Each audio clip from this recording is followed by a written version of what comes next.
Yes, sisters and brothers, before we move on to the next speaker, there were two speakers that were supposed to be, just a second, see I'm not used to my computer, that were supposed to be here tonight, Sister B.C. Holmes from the Haiti Committee and Brother John Clark from the Ontario Coalition Against Poverty, but for unforeseen circumstances couldn't make it. I know John is sick and I hope everything is okay with B.C. and she might even show up yet. Okay, our next speaker. The good news in the labor movement is that these with courage, skill, and smarts to fight concessions do get elected. Our next speaker is a long-time socialist activist, president of his OPSEU, Ontario Public Service Employees Union, Local 568, and co-founder of the OPSEU Solidarity Caucus, which aims to return the union to the Ontario Federation of Labour, amongst other things. On April the 6th, he became the Vice President-elect of the Ontario Public Service Employees Union. So please join me in welcoming brother and comrade, Myles Magner.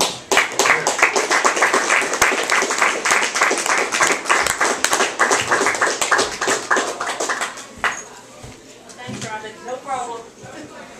So, thanks very much, Elizabeth, Barry, Julius. It's a pleasure to be here. And actually, as of today, I'm officially the Vice President of OPSEU Toronto Region 5. Which means that I can officially bring you greetings from the sisters and brothers in OPSEU Region 5 for your May Day celebration. And it's a pleasure to be here to speak with you and for us to celebrate the history of workers' solidarity and resistance. It's also an opportunity for us to think about some of the challenges ahead, which we know are severe. The impact of the last 4 years of global capitalist crisis it continues to make itself felt in the lives of working people around the world.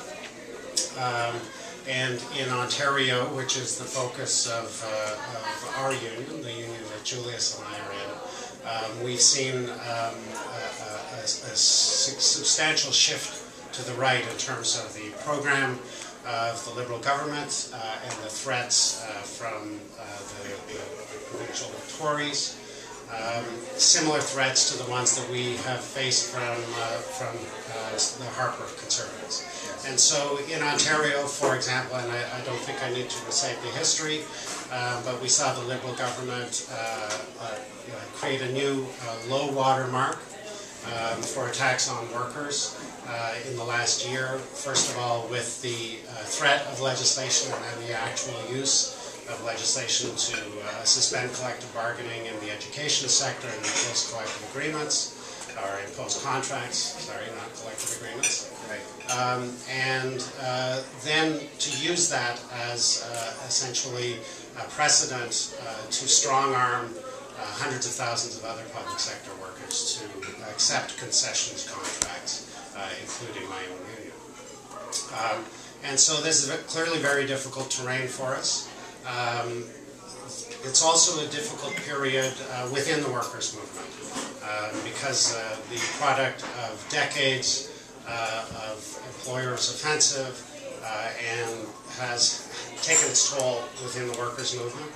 Obviously in terms of layoffs and the impact on private sector unions in particular, but even within the public sector, we've seen a growing detachment or disengagement of members from their union and a growing reliance of the unions on bureaucratic methods and the failure of the unions to engage and mobilize their members to really build a sustained fight back against the employer's offensive. I'm sure Barry will be, or has, and continues to speak about that phenomenon in the educational sector, and despite the substantial support for teachers and educational workers in the fall, the failure to push that through in order to defeat Bill 115. And in our own union, as I say, without legislation, we accepted, unfortunately, our members felt they had no choice but to accept concessions, in large part because of weaknesses in our own union and our inability to organize and mobilize the way that we should. There is some good news, though, is inside our union anyway, and also in other unions, which is that there are workers who understand that their unions can do better and are trying to organize to make sure that that happens. Elizabeth mentioned an interesting mobilization that we were able to launch last year and repeat again this year to make the principled argument about solidarity within the workers' movement, and that our union should indeed re-engage, resume full participation in the Ontario Federation of Labour. We had a great mobilization at convention. We certainly handed out lots of stickers and had some really good conversations, and were able to identify other activists outside of the Toronto area who feel the same way. Unfortunately, the conversion of stickers to votes wasn't quite what we would have hoped for, and so that our motion, our resolution failed on that topic. But it failed partly because the leadership has made a claim that they are interested in achieving unity and returning to the OFL. So I guess our task now is to hold their feet to the fire and to try to make some headway on that front. The other thing is that so I talked about the Liberal offensive, and obviously there's the threat of the so-called right to work legislation that's being promoted both by Tim Hudak and the provincial Tories, and we're expecting that it's going to emerge on the agenda of the federal Tories as well. That's a huge challenge for our unions. On the other hand, it presents a huge opportunity as well, because the only way for the unions to resist this will be to engage our members and have a conversation with them about the significance, the importance of our unions, the value of our unions in their lives, and it will be an opportunity for folks to do some organizing a little bit differently. In Toronto, folks may be aware that Labour Council has launched a campaign, a workers' rights campaign, to try to engage unions around this issue, get unions organizing at a local level. There's a prospect that we will have some success on this front in OPSEU as well in the region, and we're very much looking forward to that. And it's a way to try to build rank-and-file activism and engagement in the union, and that's clearly the challenge. If we're unable to do that, then we're going to have a real problem resisting the employer's offensive, whether it's Liberals or Tories.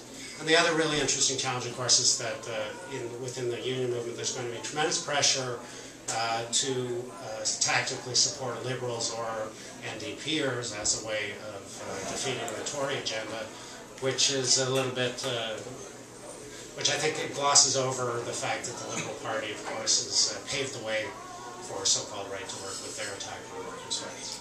So there's real debates, real discussion to be had within the workers' movement and within the trade union movement.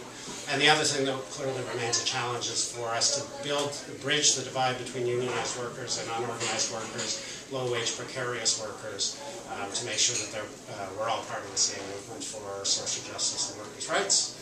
And so I'm looking forward to that, working with Julius in particular and OPSEU, and working with you all to make sure that that happens over the next couple of years. Thanks very much. Thank you.